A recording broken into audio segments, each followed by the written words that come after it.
Hey everyone, welcome back to Brandon's Top Recommended, where I explore America's most beautiful, unique, and unforgettable places. And today, we are heading to a beach that looks straight out of a fantasy movie, Driftwood Beach on Jekyll Island in Georgia. And I'm going to show you everything that you need to know about this wonderful beach, the history behind this natural wonder, secret local tips, the best times to visit, and why it's one of my top recommended spots on the entire East Coast. First up, what makes Driftwood Beach so special? The most beautiful thing about this beach is that it's not your typical palm tree paradise. Picture golden sand covered in massive twisted trees that look frozen in time. It's eerie, peaceful, and breathtaking all at the same time, like nature's outdoor art gallery.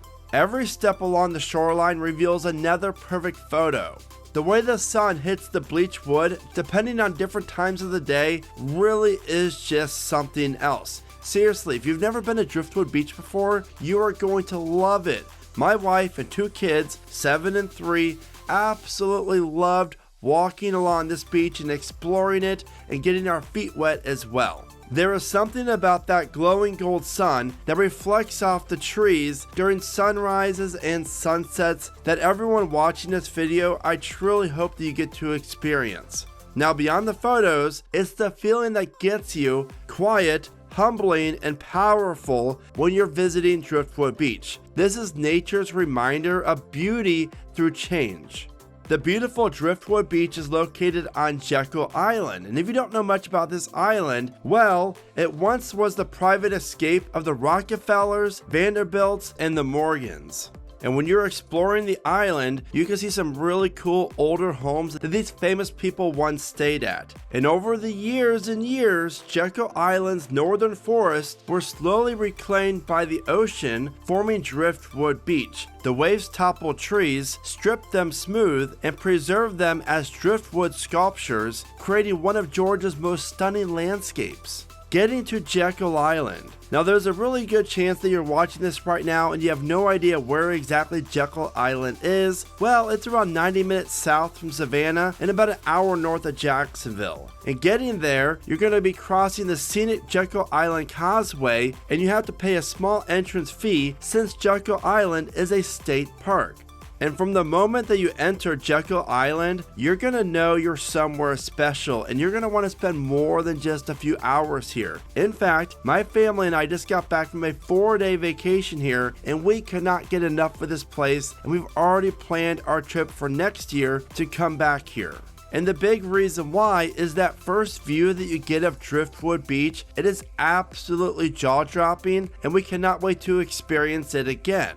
When is the best time to visit? I recommend visiting during sunrises if you want to get up that early, or sunsets for the most dramatic lighting. The way the sun reflects off the trees and the water really just creates a picturesque background that you really do have to see to believe. Low tide is always the best time to go because you're going to see more driftwood as well. Low tide is also a great time during the day to visit because you get to see more of the driftwood. I recommend visiting during spring or fall for the perfect weather conditions and fewer crowds if you do not want to get into the water. Summer is very lively and busy, making it a great time if you want to walk through the water, get your feet wet, and just take in this wonderful beach. And since Driftwood Beach is located in southern Georgia, the winter is calm, mild, and quiet. Now here are some other things that you can do while visiting Driftwood Beach. Capture that perfect photo setting of you and your family as you are sitting along the driftwood with the ocean behind you.